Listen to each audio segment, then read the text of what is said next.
a nossa gratidão a todos que estão sintonizados conosco. Allan Kardec perguntou aos espíritos codificadores: pode o homem gozar de completa felicidade na Terra? Resposta: não, por isso que a vida lhe foi dada como prova ou expiação. E o evangelista Mateus registrou que Jesus, vendo a multidão, subiu ao monte e, vestindo-se de luz, deixou a mensagem que ficaria para sempre: o Sermão da Montanha. Bem-aventurados os que choram, pois que serão consolados. É sobre essa bem-aventurança que vamos conversar com Rubens Marcon, palestrante espírita de Maringá, presidente da União Regional Espírita, 7ª Região da Federação Espírita do Paraná. Olá, Rubens, que alegria ter você mais uma vez conosco no programa. Obrigado, eu muito feliz também, Ivone. Rubens, Jesus nos traz a bem-aventurança dos aflitos. Como considerar-se bem-aventurado por estar sofrendo? Bem-aventurados os aflitos, Ivone, traduz-se por muito felizes, muito feliz aquele que tem aflição. Por exemplo, bem-aventurados que choram, porque serão consolados. Então, bem-aventurados ou bem felizes os que choram, porque serão consolados no futuro. Assim para as outras situações também, aquelas que diz respeito aos famintos, aos pobres, aos sedentos de justiça. Então, na realidade, Jesus nos ensinou que os sacrifícios e sofrimentos, eles devem ser considerados como bênçãos educativas e redentoras.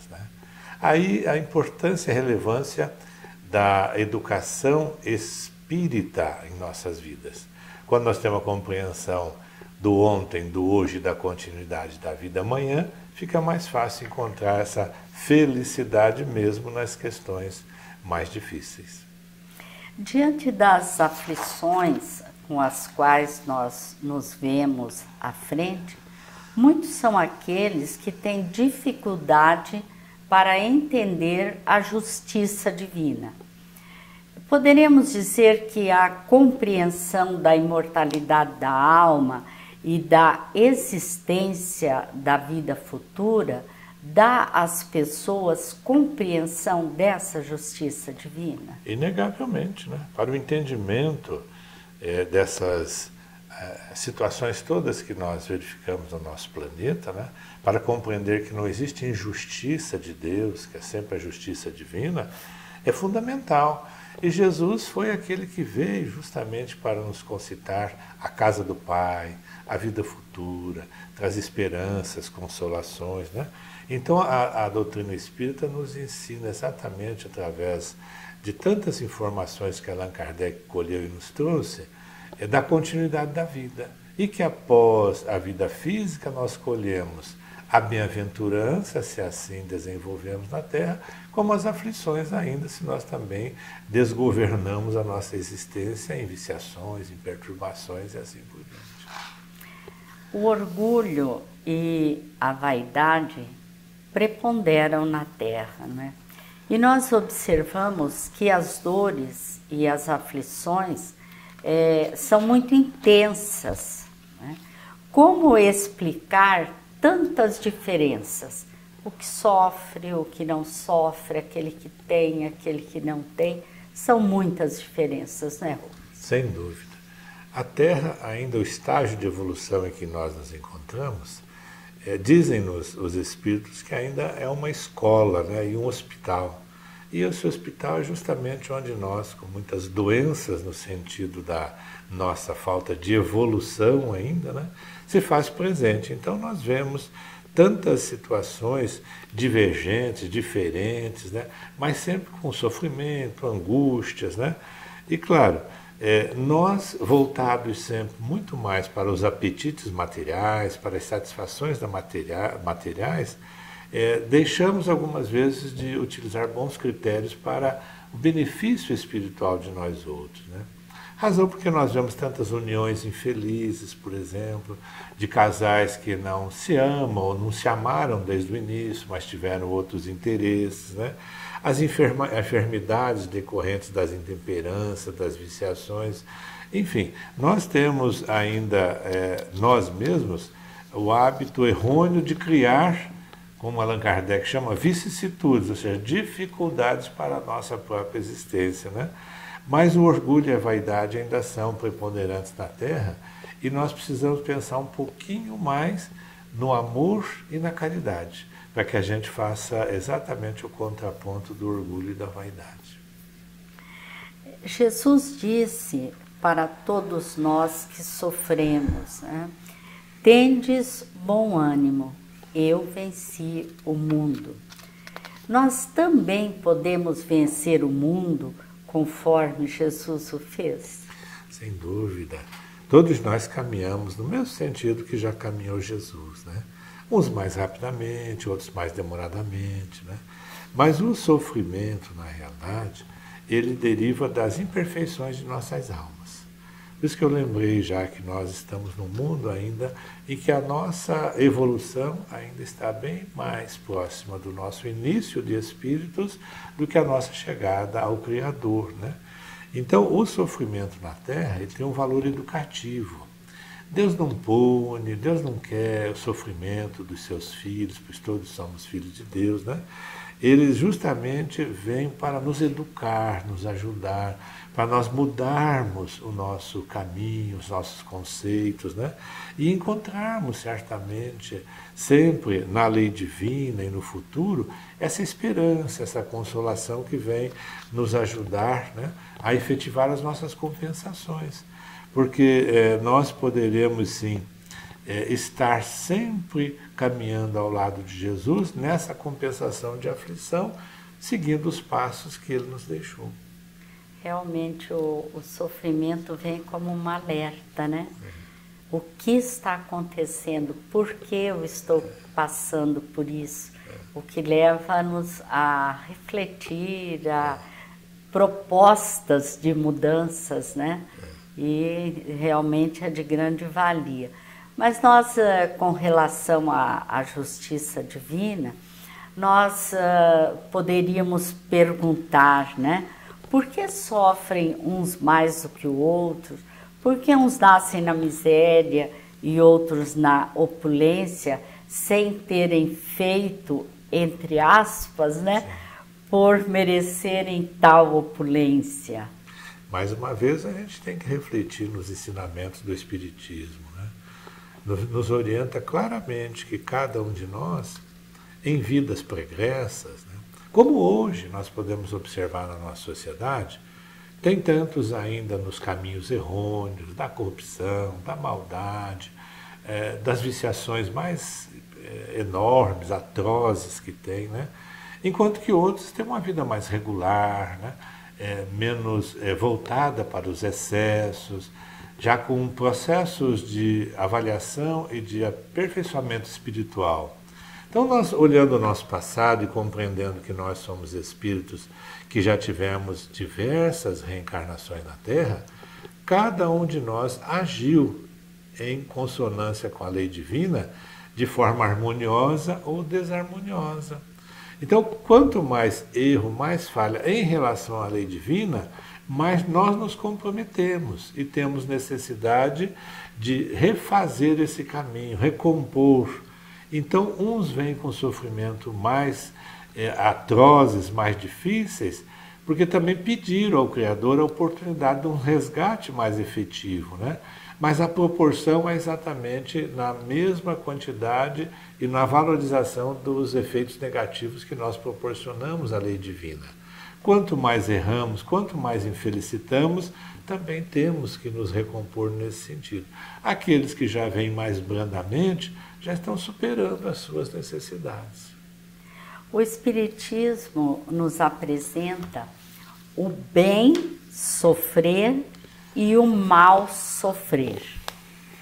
Como entender essas possibilidades, bem sofrer e mal sofrer? É muito importante nós refletirmos que Deus não coloca em nossos ombros fardo maior do que nós podemos carregar, né? Foi Jesus que nos disse, né? Então Deus nos ampara sempre. Por mais difícil que seja a nossa vida, por mais desgastante que nós possamos estar sentindo, né? Haverá sempre o amparo, a assistência. E também é uma questão de foro íntimo, sabe? Quando nós já temos a nossa percepção do Criador, compreendemos a justiça divina, ou seja, nós então caminhamos, mesmo nos sofrimentos mais difíceis, de uma forma a aceitar, de uma forma a ter resignação com o acontecimento, né? Sabendo que é passageiro, que quando nós retornarmos ao mundo dos espíritos, nós certamente teremos vencido aquela etapa difícil e teremos ganho, né, uma oportunidade de renovação das nossas almas. O mal sofrer é quando há blasfêmia, inaceitação, incompreensão. Ah, eu não mereço, né? Por que isso acontece comigo? A né? revolta. A revolta, isso mesmo, né? Então é nesse contexto. E não é que nós, os espíritas, gostamos de sofrer, como alguns dizem. Ao contrário, nós somos como todo mundo, queremos o bem-estar, né? A felicidade. Mas nós compreendemos que o sofrimento é passageiro e é um lenitivo para as nossas almas. Rubens, você falou em resignação, né? Quais os motivos de resignação que nós devemos considerar? Jesus aponta a compensação aos que sofrem resignadamente e os que leva a bem dizer o sofrimento, como nós já nos reportamos, como início da cura espiritual. Né? Se nós olharmos o nosso planeta realmente como um local de aprendizado, também de recomposição, de tratamento, né? Nós, como espíritos dentro desse campo da imortalidade, estamos aqui muitas vezes buscando uma felicidade efêmera, né, da materialidade, e deixamos de oportunizar uma felicidade na continuidade das nossas almas. Então essa compensação que ele coloca, né, é compreendermos que Deus permite que saldemos as nossas dívidas, né, agora, o que nos dará uma tranquilidade, uma calma no futuro. Ou seja, quando essa bem-aventurança é bem compreendida, ela está na quitação dos nossos débitos em relação à lei natural. Porque nós transgredimos a lei natural. Né? A compreensão, quando se faz nesse sentido, eu então deixei de assistir, eu não me conduzi adequadamente na lei que me manda ou que me define pela caridade, pela fraternidade. Né? Então eu posso voltar numa circunstância de ter necessidade dessa compreensão e passar por situações, algumas vezes, de necessidade alimentar, de vestuário, de moradia, né? Para que eu compreenda que eu transgredi essa lei e eu posso, então, resignadamente buscar essas compensações, considerando sempre o aspecto de colaborar hoje para minimizar o sofrimento do meu semelhante, que isso vem em meu benefício também. Você tocou numa questão muito importante, Rubens, que é o comprometimento com a lei, né? Muitas vezes as pessoas se preocupam, nossa, mas ele me prejudicou tanto, eu vou ter que voltar com eles, né? É isso que as pessoas pensam. Mas vejamos que o comprometimento é com a lei, né? Se eu perdoo, se eu me liberto daquela mágoa, eu não preciso retornar com ele. A própria lei fará com que ele se reajuste, não é? Isso. Porque senão nós ficaríamos presos uns aos outros, digamos, enquanto não houvesse realmente uma solução entre nós, né? Mas eu posso buscar a solução, mesmo que o meu semelhante ainda não tenha buscado a sua. Mas eu me recomponho perante a lei natural e ele terá o momento dele também para essas conquistas individuais aí. Sim, a lei de Deus é perfeita. É perfeita, né? sem dúvida nenhuma. Bem, nós vemos então que existe o mal e existe o remédio também, né?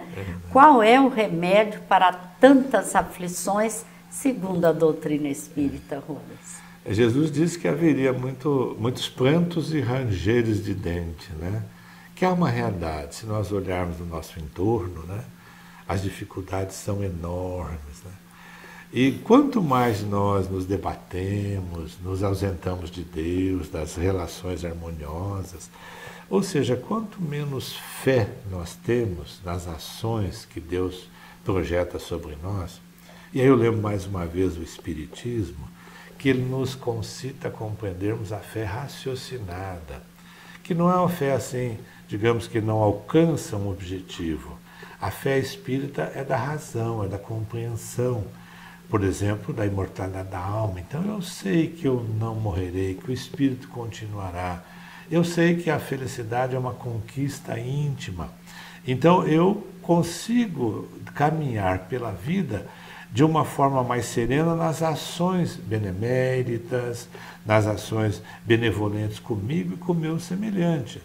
Então, o mal existe, mas o remédio é a busca da compreensão da lei de Deus na nossa vida, e Jesus é esse farol enorme nas nossas vidas, com o Evangelho a todos nós acessível, para vermos a caminhada de Jesus, as orientações, e nós palmilharmos também ali.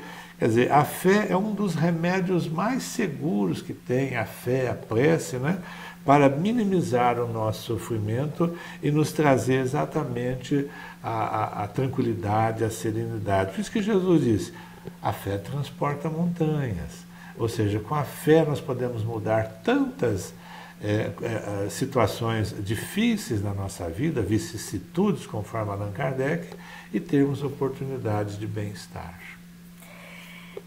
A reencarnação é outro instrumento, vamos dizer assim, não é?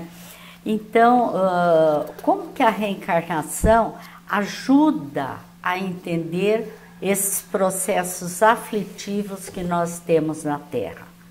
A reencarnação, ela existe de sempre na Terra, né? Não é criação do Espiritismo, como alguns erroneamente pensam, né? A palingênese, né, vem de muitos tempos. Então nós, como espíritos, estamos vindo e renovando as nossas experiências na Terra, desde que a Terra nos oportunizou esse processo. E nós, então, vamos nos relacionando de forma afetiva, harmoniosa e desarmoniosa. Aí, então, quando nós nos encontramos num novo processo reencarnatório, e o Espiritismo nos ensina exatamente que nós planejamos a nossa reencarnação, né? Nós definimos a família, o local, aonde nós vamos estar, quais as dificuldades ou as facilidades que teremos. Então a reencarnação é encontro, reencontro, é processo de renovação, de oportunidade, nunca de um sofrimento eterno, jamais. Deus não pune os seus filhos nessa diretriz. Ele dá sempre a oportunidade de renovarmos-nos em esperanças, em ações com os nossos semelhantes, conosco mesmo e com toda a organização que nos envolve, caminhando sempre para o progresso espiritual que nós devemos desenvolver. Rubens, na máxima do Eclesiastes, a felicidade não é deste mundo. Como entender que não podemos ser felizes no mundo? Nós podemos, Ivone, e somos, sem dúvida nenhuma, né? Na realidade, nós nos equivocamos com a felicidade material, né, em detrimento da felicidade espiritual. Aqueles que buscam a felicidade somente no quesito da materialidade, esse se frustra, porque aí são momentos, né, são passageiros, são buscas de ações aqui, de bem-estar, né? Mesmo assim, nós podemos sim, em família, com os amigos, ter momentos, ou ter uma vida mesmo muito feliz, sem dúvida nenhuma. O que nós devemos inserir na nossa vida é a busca da felicidade espiritual, porque essa nós não perdemos. Se for algo prazeroso apenas na materialidade, a conquista de alguma coisa, fisicamente falando, vai ficar aqui na Terra. Mas se eu conquisto um bem-estar através de mudanças de comportamento, deixando viciações, harmonizando o amor, a caridade, a fraternidade que deve nos envolver, então nós falamos sempre, é deixar um pouquinho o homem velho para trás e renovando os valores num homem novo. Colocando em prática, né, Rubens? Rubens, a nossa gratidão a você que tem muito contribuído com a divulgação do Espiritismo, dessas ideias que tanto nos auxiliam na vida. Muito obrigada. Eu que agradeço, Ana. Fica aqui a nossa sugestão para que acessem o site momento.com.br e lá vocês terão belíssimas mensagens que fortalecerão os nossos bons sentimentos. Muito obrigada a todos que estão conosco, com votos de muita paz.